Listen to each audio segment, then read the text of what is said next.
What's going on, SlotCar family? Welcome back to the channel and welcome back to another video. This is SlotCar Space. I'm Massimo, and tonight we're going to be taking a look at this. Now, what is this, you may ask? And that's a good question.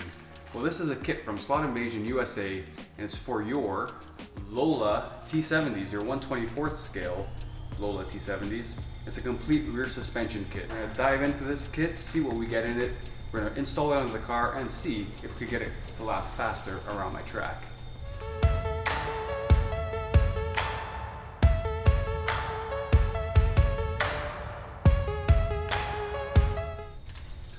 Alrighty, so let's go through this kit together to see exactly what you get in this thing if you were to order one to upgrade one of your Lolas. So here it is, your ultimate race tuning kit for the Lola 1/24 T70s by Carrera. This is the complete kit in front of you, minus the Lola itself, that is sold separately. So we'll start off with this very nice SlotInvasion USA sticker that they included. It's very nice quality. I love my decals, love my stickers. This will probably end up on my track or my slot box. They also include the smaller sticker here and this card, which could be used as an advertisement board for your track. Very cool. They give you a SlotInvasion guide here, and I've done a review on these in the past. They're very good guides for your Carreras. Here is your motor pod, motor mount, spot for your bearings and axle holder. This part here detaches, and I will show you that later, and it attaches to the front there, but we'll go through that when we get there. Here's your axle, some mounting screws. This is a 50-tooth gear nylon with a grub screw locking mechanism there. A 10-tooth pinion. This is the leaf for the motor mount. There's your bearings there, some spacers if needed, for nice aluminum rims here. And they give you these very nice polyurethane tires, very soft, very grippy. Should make a nice difference, and it has their SlotInvasion branding on the sidewall. Very nice. So now all that's left to do is open up this Lola and start tearing it down. So I removed the body from the chassis, as you can see. Let's start working on the back end here and remove everything that needs to be removed.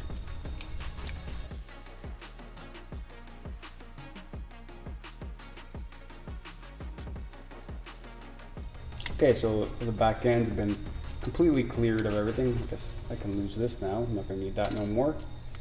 So the back end is completely cleared. So let's continue by assembling the motor pod here.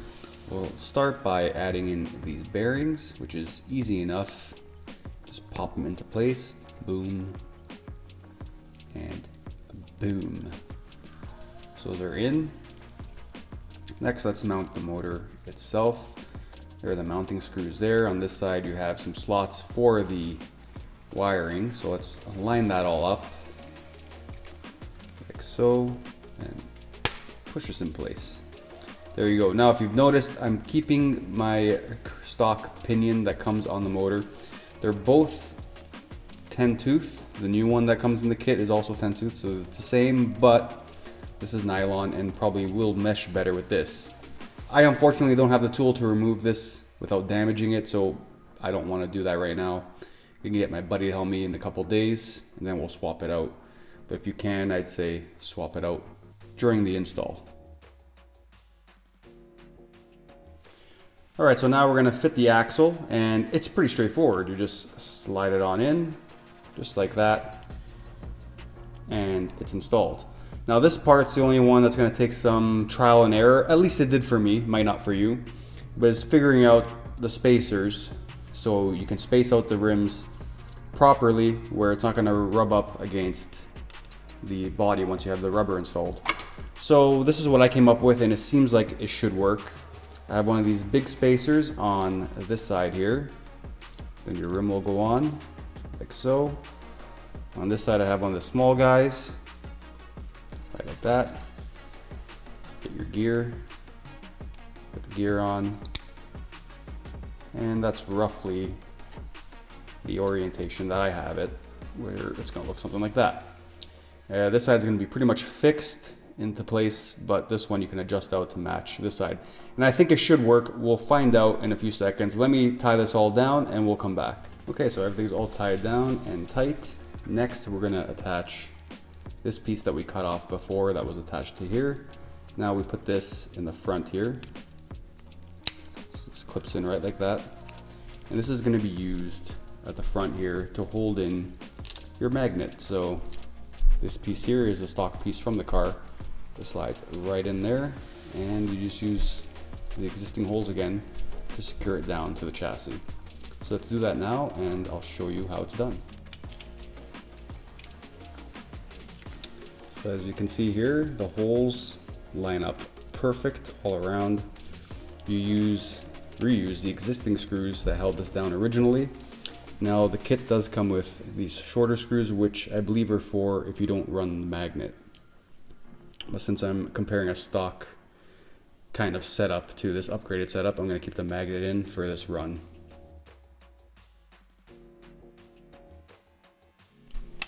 Alright, there you go. The front is secured. Now we're going to work on the back here. So here's a close-up of where we stand. I put one of the provided screws in for now just to get the orientation of the suspension leaf, which goes back here. You can see that notch right there. That's where this goes. So that's going to go like that on that notch. You get the other screw that's provided in the kit that has the dab of blue Loctite on it. Start this one. So there it is, the suspension leaf is installed there.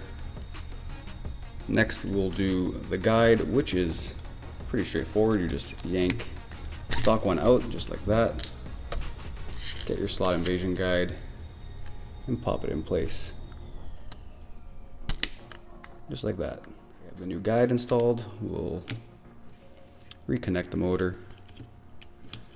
And there we go. Let's throw the rubber on. Okay, so the rubber is installed, and give you a quick look at the back suspension leaf there. You can see there's a little bit of play there. I loosened them a bit to try it out, and we'll see how it runs like that. So let's throw the body back on the chassis and get this thing on the track. Okay, so this Lola is completely back together, as you can see. And if you look underneath, it's pretty level on both sides, the spacing of the rear wheels. Everything spins nice and freely. So this Lola right here is all set to hit the track. All the upgrades are complete, and I'm itching to see how much of a difference it will make on track if we could bring down the benchmark time set completely stock at 6.381. Let's see how much we could bring that time down. This is where the talking stops and the driving begins. Let's hit the track.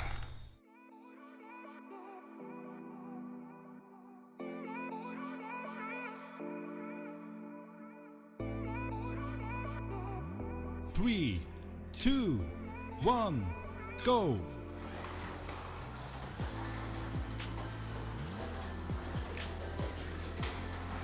Fastest lap by Mr.slotcar. Mr.slotcar is in the lead. Mr.slotcar did a new fastest lap.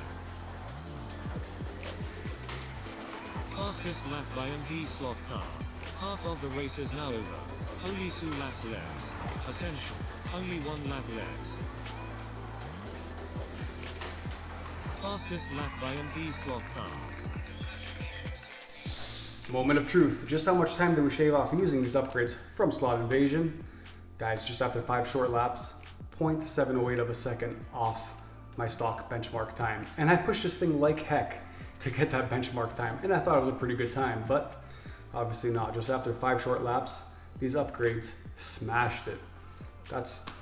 I'm speechless. What a cool little upgrade kit. Highly recommend it. If you drive this car stock, you'll already know it's a fun classic car to drive. These upgrades, they made it into a little monster. Highly recommend it. I'll put a link in the description below to where I bought this kit. Very cool upgrade. It broke into the top 10 of my leaderboard, which is the highest ranked 124 skill I have to date. It's a lot of fun to install and a lot of fun to drive. So that's gonna end this video here. I hope you enjoyed it, and I hope it was informative if you're trying to decide on getting this kit for yourself. I wanna thank you all for all the comments, likes, subscriptions lately. It means a lot to me. This has been MP Slotcar Space. I'm Massimo, and I will catch you all in the next one. Ciao.